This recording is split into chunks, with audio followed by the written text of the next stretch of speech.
Okay, so this is that head for that CB550 project I've been working on. I've gotten a few messages about uh, cylinder head work. One of the things I keep getting asked a lot is if there's any tips and tricks to putting these cylinder heads back together.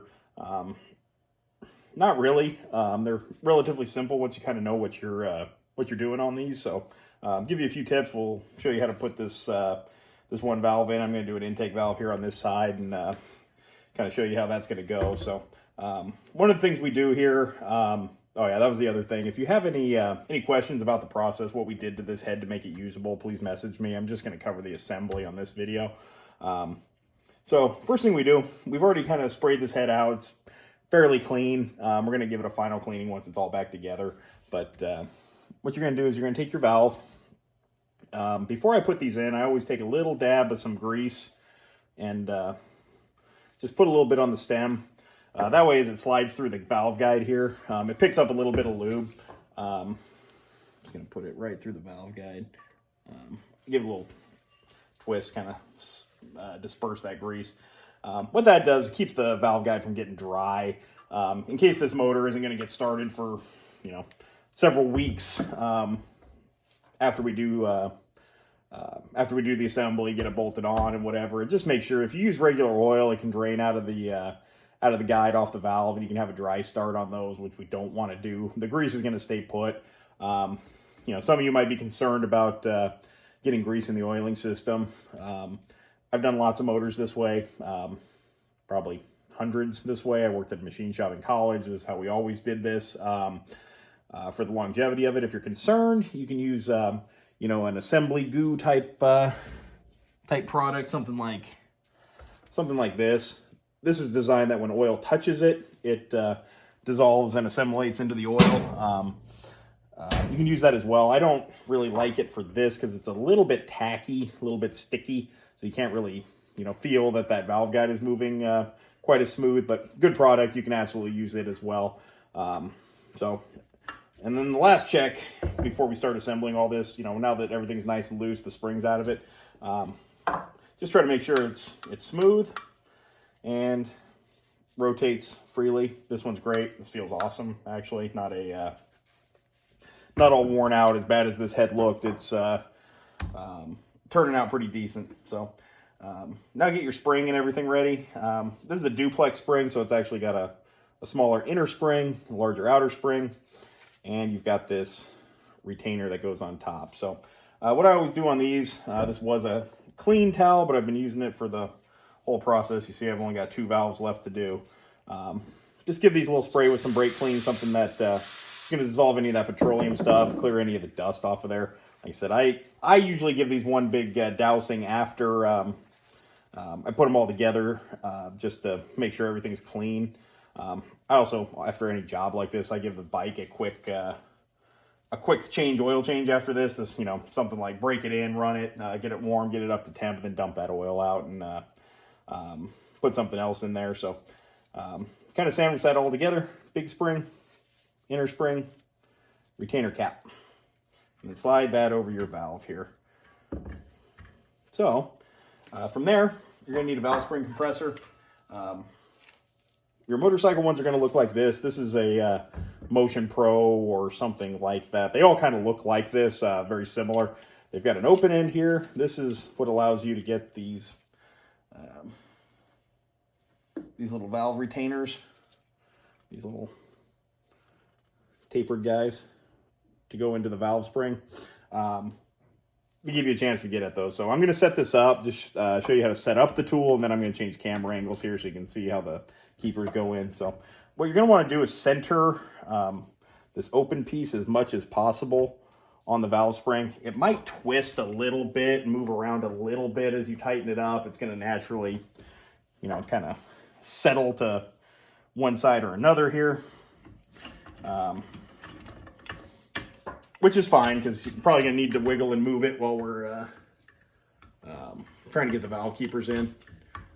Yeah, I know, so I'm going to get some comments in there that I was trying to compress the one I've already put together. My bad. We're doing this one right here. So once you get that kind of centered I'm going to change the camera angle here so we can kind of see what's going on.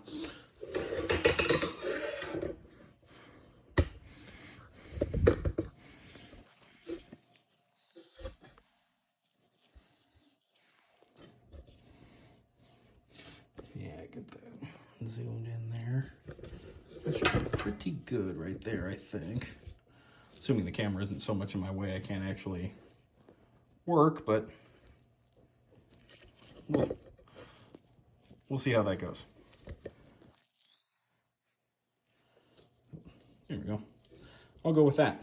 So, anyway, so you can kind of see, you might be able to see that there, how the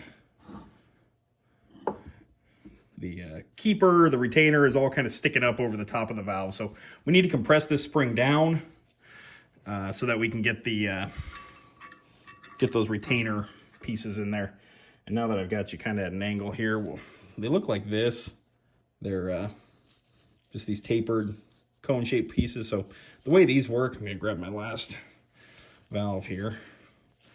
They kind of settle into the groove on here. So as the spring comes up, they work against that taper and seat the spring up against the top.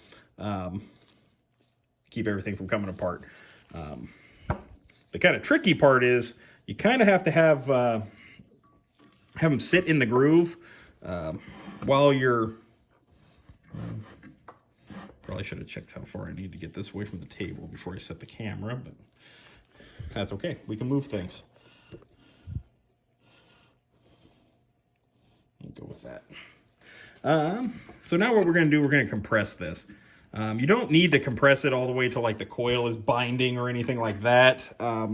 As long as you have the groove exposed, you should be able to get everything back together. So like I said, I typically go until I can see the groove in the top of the valve pretty clearly, and then I can typically get both my keepers in there without too much trouble. Now, that being said, I'm filming a video and trying to show you guys something, so if anything's going to be troublesome, it's going to be right now. So we got this compressed pretty good. I think we should be able to make this work. So kind of the pro tip here I've got, we're going to use a little bit more of the grease here. Just going to take a little dab on the end of my little pocket screwdriver. Pocket screwdriver is going to be your best friend through this. I'm sure there's special tools and handy stuff. I've only ever used a pocket screwdriver or a tiny screwdriver to help fish these in there. But put a little layer of grease around that valve keeper groove. What that's going to do is going to allow these valve keepers to stick in there.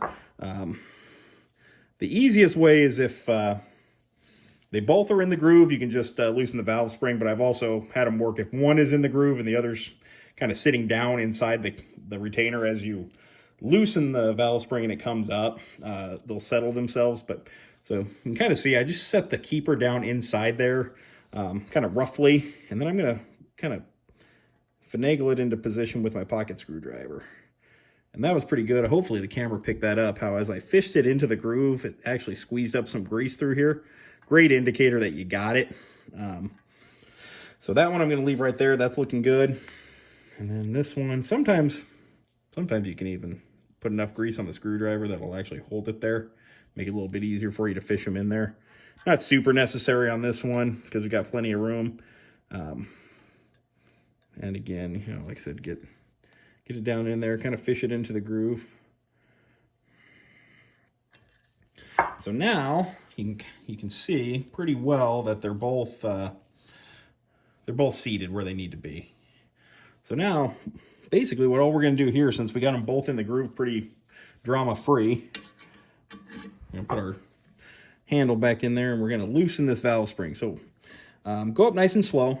I like to keep an eye on it as much as I can from the top, and just make sure that retainer is coming up like on center. If it's pushing up on one of those keepers more than the other, it can push it out of the groove, and then you lose one, and you got to compress the spring and start over. But as you can see, this one's rolling. I'm trying to see if I can tilt that and give you a better look. But as I'm loosening that one's going real well. Just sliding right up over those keepers. Almost there. Perfect. As soon as it's loosened up, you can remove the tool and check it out. From here, really all you need to do to check your work, there's not a ton to go wrong. You just make sure the usually wipe some of that excess grease off just to make sure that the keepers are settled in there. Sometimes they can kind of jump out of there and then but still retain both keepers, but be kind of cockeyed in there. This one's perfect. That one's right on point to where it needs to be. Spring sitting down in the groove. Even if it doesn't, there's a little, you can kind of see on this one that isn't installed yet, there's that machine groove in there. Sometimes the spring can, hang out on the casting. This one's pretty deep. It'd be hard for it to get out of line, but if they do, usually you can just put a little screwdriver in there and pop the spring back into place. But that's all it takes, getting it back together. As you can see, I've got the one more to go, and then this has going to be ready to go back on the bike.